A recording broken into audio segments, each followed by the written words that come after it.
Hi friends, അസ്സലാമു അലൈക്കും. ഇന്നത്തെ എൻ്റെ വീഡിയോ തേങ്ങാച്ചോറും ബീഫ് കറിയാണ്. അപ്പോൾ നമ്മൾ തേങ്ങ ഒന്ന് ചിരവിയെടുക്കുന്നുണ്ട്. അതുപോലെ തന്നെ ചെറിയ ഉള്ളി ഒന്ന് തൊലി കളഞ്ഞ് കട്ട് ചെയ്തെടുക്കുന്നുണ്ട്. അതുപോലെ തന്നെ നമുക്ക് ഉലുവയാണ് പിന്നെ വേണ്ടത്. അതൊരു കയ്യിൽ ഉലുവ എടുത്തിട്ട് പാത്രത്തിലിട്ട് വെക്കുന്നുണ്ട്. അതുപോലെ തന്നെ നമുക്ക് അടുപ്പൊന്ന് ക്ലീൻ ചെയ്തെടുക്കണമെന്നുണ്ട്. ഇന്നലെ ഫുഡ് വെച്ച് കഴിഞ്ഞിട്ട് ഉമ്മാക്ക് കാലുകൊണ്ട് വയ്യാത്തതുകൊണ്ട് ഉമ്മ ചെയ്തിട്ടില്ല. ഞാൻ ആദ്യം തന്നെ അടുപ്പിൽ വെണ്ണൂറൊന്ന് കോരി ഒഴിവാക്കിയിട്ട് അടുപ്പൊന്ന് തുടച്ച് എടുക്കുന്നുണ്ട്. അത് കഴിഞ്ഞിട്ട് നമുക്ക് തേങ്ങാച്ചോറ് നമ്മൾ അടുപ്പത്താണ് വെക്കുന്നത്, ചെമ്പിലാക്കിയിട്ട്. പിന്നെ ബീഫ് കറി നമ്മൾ കുക്കറിൽ ആക്കിയിട്ട് ഗ്യാസ് അടുപ്പത്ത് വെക്കുകയാണ് ചെയ്യുന്നത്. അപ്പോൾ നമുക്ക് ഉലുവയും അരിയും കൂടെ ഒന്ന് കഴുകിയിട്ട് പാത്രത്തിലേക്ക് ഇട്ട് കൊടുക്കുക. അതിലേക്ക് തേങ്ങയും ഇട്ട് കൊടുക്കുന്നുണ്ട്. അത് കഴിഞ്ഞ് ചെറിയ ഉള്ളി കട്ട് ചെയ്തതും കൂടെ ഇട്ട് കൊടുത്തിട്ട് ആവശ്യത്തിനുള്ള ഉപ്പ്, ഞാനിപ്പോൾ ഇവിടെ ഒരു സ്പൂണ് ഉപ്പ് ഇടുന്നുണ്ട്. അത് മതിയാവും. ഇനി ഇല്ലയെന്നുണ്ടെങ്കിൽ അപ്പോൾ തിളക്കുന്ന സമയത്ത് നമുക്ക് ഇട്ട് കൊടുക്കാം. ഒരു സ്പൂണ് ഉപ്പും കൂടെ ഇട്ട് കൊടുത്തിട്ട് കൈ കൊണ്ടൊന്ന് നന്നായിട്ട് മിക്സ് ചെയ്തിട്ട് അതിലേക്ക് 2 കപ്പ് വെള്ളം ഒഴിച്ച് കൊടുക്കുന്നുണ്ട് ഞാൻ.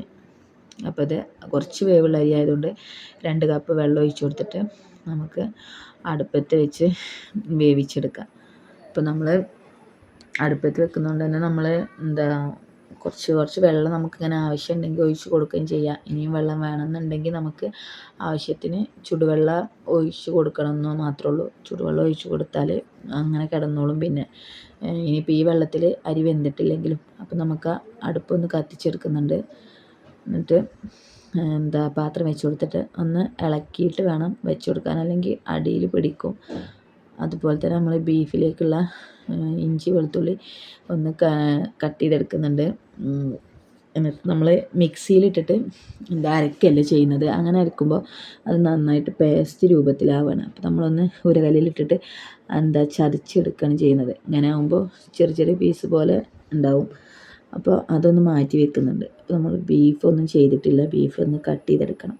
ഞാൻ ചെറിയ കഷ്ണങ്ങളാക്കിയിട്ടാണ് ബീഫ് കട്ട് ചെയ്യുന്നത്. കാരണം കറിക്കായതുകൊണ്ട് തന്നെ. അപ്പോൾ നമ്മളതൊന്ന് നല്ലോണം ഒരു 3-4 പ്രാവശ്യം കഴുകി, 4 പ്രാവശ്യമൊന്നുമല്ല, 4 പ്രാവശ്യത്തോളം കഴുകിയിട്ട് പിന്നെ നമ്മൾ കുറച്ച് നേരം വെള്ളത്തിലും കൂടെ ഇട്ട് വെച്ചിട്ട് ഒന്നും കൂടെ കഴുകിയിട്ടാണ് പിന്നെ എടുത്തിട്ടുള്ളത്. അപ്പോൾ അതിലേക്ക് 2 സ്പൂൺ മുളക് പൊടി ഇട്ട് കൊടുക്കുന്നുണ്ട്. അതുപോലെ തന്നെ ഒരു 3 സ്പൂണ്, ചെറിയ സ്പൂണാണ്, അപ്പോൾ ഒരു 3 സ്പൂൺ മല്ലിപ്പൊടി, അതുപോലെ തന്നെ ഒരു സ്പൂൺ ഉലുവ നമ്മൾ ബീഫിലിട്ട് കൊടുക്കുമ്പോൾ ബീഫിനൊരു പ്രത്യേക ടേസ്റ്റ് ആവും കേട്ടോ.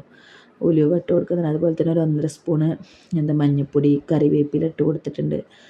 പിന്നെ ഒരു ഇത്തിരി വെളിച്ചെണ്ണ കൂടെ ഞാൻ ഒഴിച്ച് കൊടുത്തിട്ടുണ്ട്.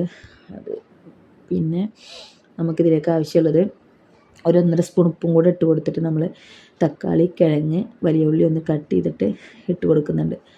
അപ്പോൾ എന്നിട്ട് വെള്ളം പാരുന്നതിൻ്റെ മുന്നേ തന്നെ ഇത് നന്നായിട്ടൊന്ന് കുഴച്ചെടുക്കുന്നുണ്ട്. കുഴച്ചെടുത്തതിന് ശേഷം വെള്ളം ഇത്തിരി ഒഴിച്ചിട്ടാണ് പിന്നെ വേവിച്ചെടുക്കുന്നത്. പിന്നെ അത് തൂമിക്കാനുള്ള ചെറിയ ഉള്ളിയും കറിവേപ്പിലയും കൂടെ റെഡിയാക്കിയിട്ട് എടുക്കുന്നുണ്ട്. അപ്പോഴത്തേനും നമുക്ക് വെള്ളമൊക്കെ ഒന്ന് പിടിച്ചെടുക്കണം. അപ്പം മോട്ടർ ഇട്ടിട്ട് നമ്മൾ വെള്ളം ഒന്ന് പിടിച്ചെടുക്കുന്നുണ്ട്. അന്ന് എടുത്ത് വെച്ചതിന് ശേഷം നമ്മൾ ഫുള്ളൊന്ന് വൃത്തികേടായിട്ടാണ് കിടക്കുന്നത്. കൗണ്ടർ ടോപ്പ് ആയാലും പിന്നെ ഗ്യാസ് ടോപ്പ് ആയാലും ഒക്കെ ഒന്ന് വൃത്തിയാക്കി എടുക്കാണ്ട്. അപ്പോൾ നമ്മൾ അതൊക്കെ ഒന്ന് ആദ്യം തന്നെ ക്ലീൻ ചെയ്തെടുക്കുന്നുണ്ട്. നമ്മളിപ്പോൾ ചോറ് അടുപ്പത്ത് വെച്ചിട്ടുണ്ട്. ബീഫ് ഗ്യാസിൽ കടന്ന് വേവുന്ന സമയം കൊണ്ട് നമുക്ക് ബാക്കിയുള്ള പണികളൊക്കെ ഒന്ന് തീർത്ത് കൊടുക്കാം. അപ്പം നമ്മൾ അതൊക്കെ ഒന്ന് കേക്ക് സെറ്റാക്കി വെച്ചിട്ടുണ്ട്. അത് അപ്പത്തിന് നമ്മളെ ചോറ് വെന്തിട്ടുണ്ട് കേട്ടോ. കുറച്ച് സമയം എടുത്തിട്ടുണ്ട്, എന്നാലും വെന്തിട്ടുണ്ട്. ബീഫും ആയിട്ടുണ്ട്.